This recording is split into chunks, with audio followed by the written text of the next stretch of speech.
Saya menjadi abdi dalem semenjak usia 40 tahun. Karena saya dulu berawal dari pegawai pemerintah, saya diawali menjadi abdi dalem Keperajan. Saya dulu menjabat sebagai lurah desa di Kelurahan Purwobinangun, Kecamatan Pakem, Kabupaten Sleman. Bergabung atau nyawiji menjadi abdi dalem sejak usia purna tugas di birokrasi usia 62 tahun. Bukan karena sekedar diajak, dipengaruhi orang lain dan sebagainya, tapi memang saya merasa terpanggil sebagai warga negara, khususnya warga Yogyakarta, yang pada waktu itu kami masih sangat awam dengan wawasan budaya adiluhung Keraton Yogyakarta.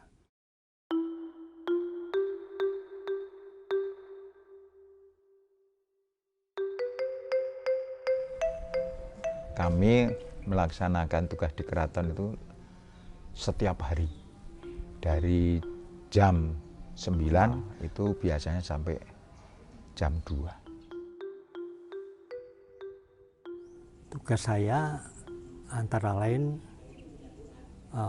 mendampingi Kanjeng Jati, membantu dalam rangka pembinaan teman-teman abdi dalem yang dari Reh Kaprajan.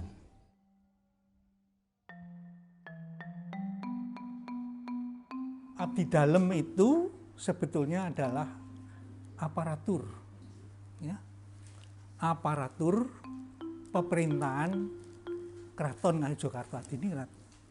Pada waktu keraton itu masih berupa kerajaan.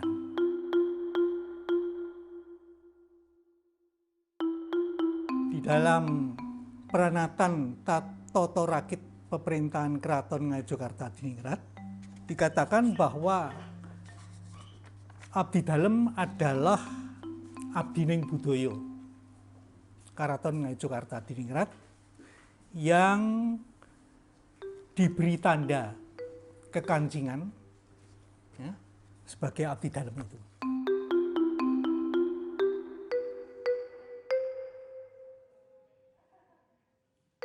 Fenomena abdi dalem ini bisa didekati atau bisa dilihat dari filsafat altruisme, yaitu filsafat yang mementingkan pada pengabdian atau membahagiakan orang lain. Ini dianggap satu filsafat yang penting bagi budaya dan bahkan juga bagi agama.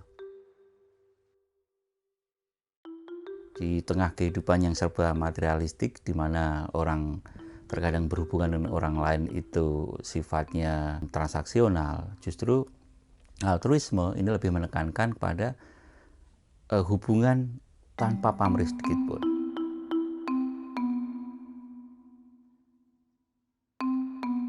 Ketika hubungan abdi dalem ini, dari artinya kan abdi ini menghamba, dalem dalam pengertian ini raja, ya.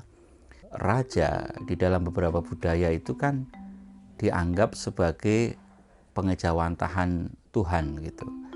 Saya kira kalau di Jawa sendiri juga masih dianggap dengan Khalifatullah, itu kan berarti kan raja sebagai representasi dari fungsi-fungsi ketuhanan.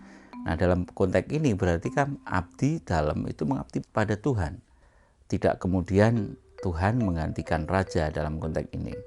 Tetapi sifat pengabdian tanpa pamrihnya equal atau sepadan dengan pengabdian seorang hamba kepada tuannya, hamba pada Tuhannya.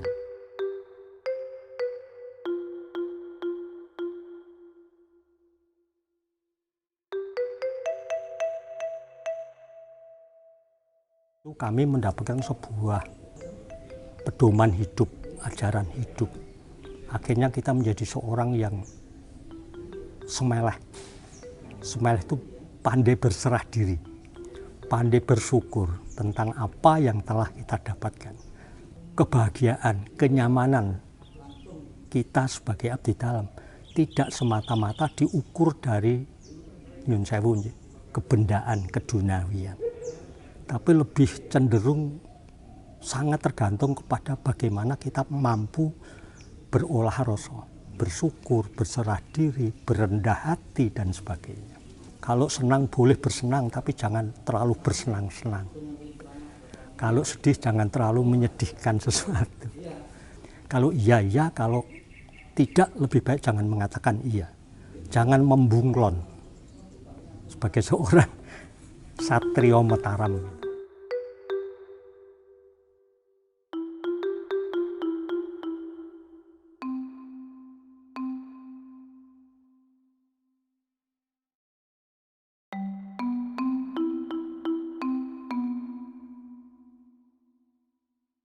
Sri Sultan Hamengkubuwono yang pertama, waktu beliau itu membuat sekolah yang namanya Sekolahan Tamanan, yang didirikan tahun 1757.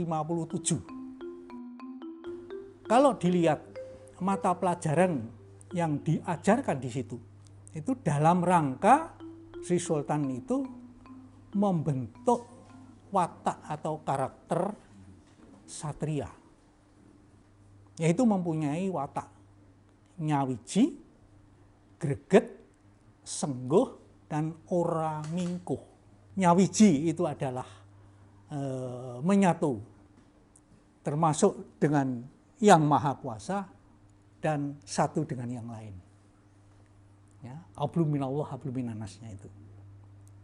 Greget itu adalah semangat, sengguh itu adalah jati diri, ora mingkuh itu adalah bertanggung jawab. Pakaiannya kan biru, ya. Potongannya itu seperti kantong itu, jadi makainya seperti kaos oblong itu. Warnanya biru tua, ada lirik-liriknya. Lirik-liriknya itu namanya lirik-lirik telupat 3434. Artinya kewulu minongko perpat, dipersaudarakan satu dengan yang lain. Warnanya biru tua, artinya mendalam. Namanya pranaan. Pranaan itu adalah bagian, ya, bagian dari badan seorang ibu yang namanya rahim. Nah, di dalam rahim itulah kita anggap antara manusia satu dengan yang lain sebagai saudara.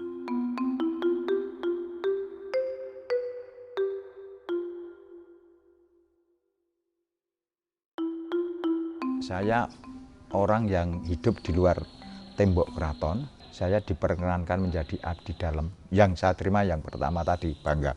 Secara sosial, alhamdulillah saya di masyarakat itu ada penghormatan, masyarakat itu ngajeni, diwongke, itu rasanya kan lebih apa ya, mantep.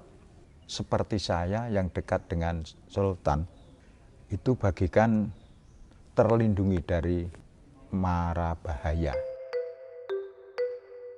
Masalah finansial, kita itu kayaknya itu Yang Maha Kuasa itu sudah memberi jatah. Jadi kalau untuk bisa menjadi abdi dalam yang berkualitas itu memang nyun sewu. Jangan sampai ada pertimbangan dengan nilai rupiah. Semuanya adalah sebuah perwujudan dari pengabdian. Dan pengabdian itu bagi diri saya adalah itu satu keharusan dan mutlak. Tanpa pertimbangan akan dapat apa yang dalam bentuk-bentuk finansial.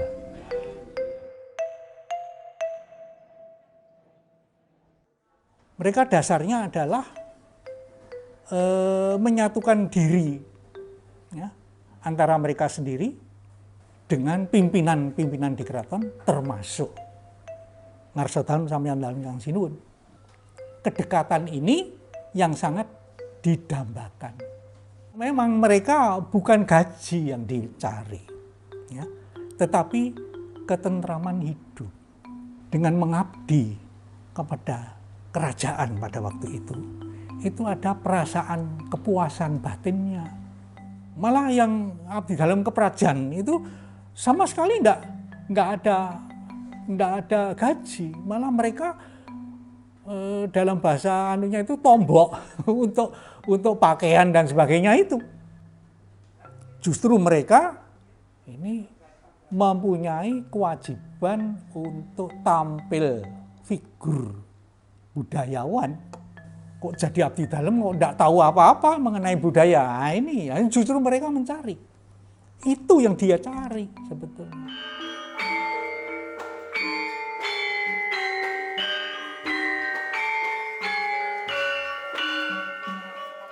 Nilai-nilai kekeratonan, nilai budaya lokal, budaya yang sangat adiluhung ini di kehidupan yang sekarang berubah itu seolah-olah menjadi barang yang aneh itu.